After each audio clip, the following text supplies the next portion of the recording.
The LA Clippers have a huge Bradley Beal problem. You probably know where I'm about to go with this. Bradley Beal just suffered a season-ending injury, and this means a lot more than I think a lot of people think. Bradley Beal was supposed to be a key part of this team. They were really banking on him going back to the way that he was, the Bradley Beal that we knew, not the Suns Bradley Beal that everyone hated, but back to when he was on the Wizards. In the offseason, when they got him, I thought if he could be even 70% of who he was on the Wizards, the Clippers were an extremely scary team. Him, Harden, Kawhi when he plays, and a group of talented defenders, which we know that they are a talented defense, going back to last season, watching them in the playoffs go to 7 against the Nuggets. But obviously that's not the case because Bradley Beal is now injured, and even before that, he did not look good. So now without Bradley Beal in the rotation, they're without one of their main hopes for the season. And this just brings me back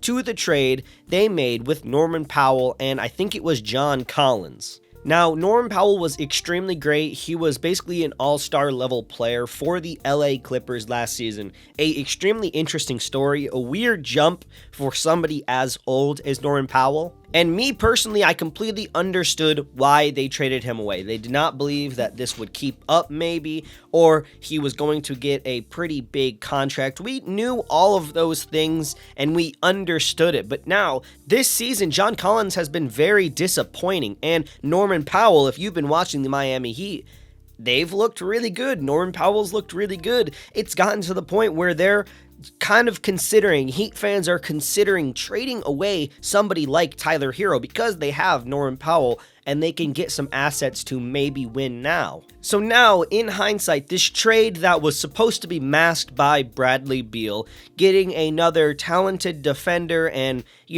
big body on the court in John Collins, sending away a second-round pick, looks extremely bad for this team. And the Clippers are now 3-8. So, what's going on? Because they were bad before Bradley Beal got injured. Parts of it were him, but what else is going on? Well, last season, they were one of the best defenses in the league. And going into this season, people thought that would keep up. But I have bad news. I have bad news for anyone who has been watching the Clippers or hasn't. They have the 26th defense in the league. There's only 4 defenses behind them, and in the East, there's like 3 teams with only 1 win. So this team is the bottom of the barrel.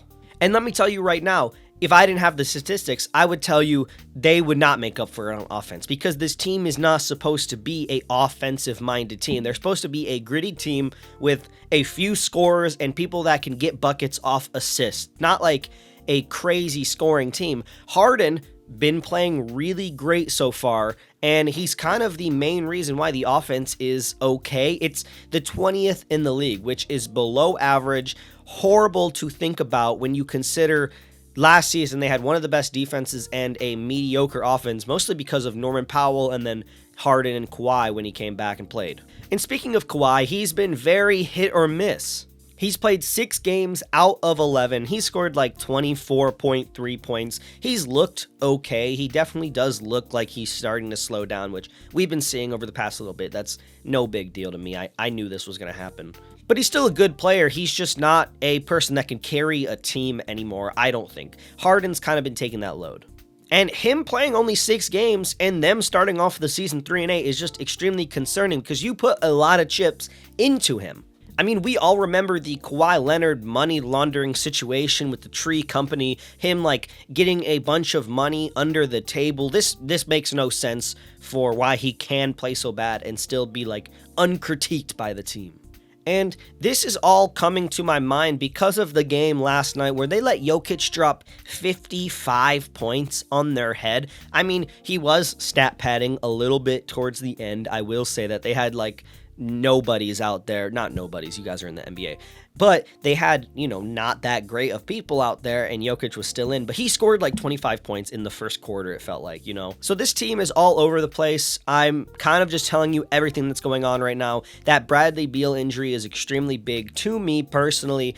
What can they do to get out of this rut? Is there anything? Well, number one, if I was the LA Clippers, I would build a time machine and I would go back in time and I would not trade Norman Powell, because one of the key things for this team's success was lineups, including him, and they just don't seem to have a replacement now that Bradley Beal's gone. They will need to go out and get somebody to help this team with their offense. Unless they think that they have the in-home talent, the homegrown talent, I don't personally think so. And what can they do to fix their defense? Well, I don't know. This team maintained a lot of the players who were key on defense for them last year.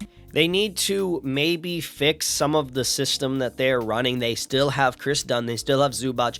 They should be a good defensive team, or at least a average to above average one. So the coaches need to dial in their system. They need to dial in their rotations. They need to fix their lineups, because I was not liking what I was seeing last night watching this game.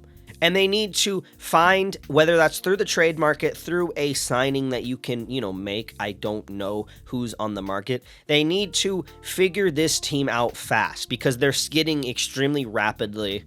And they have people who are way smarter than me. I'm just MIDI NBA dude on YouTube with like 2K subs.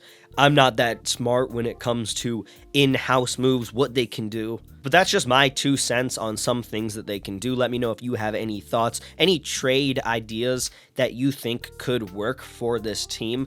After this video, I'm going to go through Fanspo and see what people are mocking up.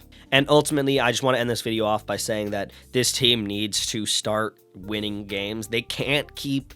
3-8 is just the worst start for somebody in the West, because now you have to not only dig yourself out of that hole, but it's like people are pushing you back down. Those teams above you, there's a consistent top 10 in the West. And I'm sorry to Eastern Conference fans, because a lot of my videos are going to be tackling this West, because I just think that it's so deep. There's so many good teams in here. The Clippers are one of them. They are not a bad team. They should be winning more games. So I'm excited to see where this goes. I feel bad for you Clippers fans. Let me know if I missed anything, and peace.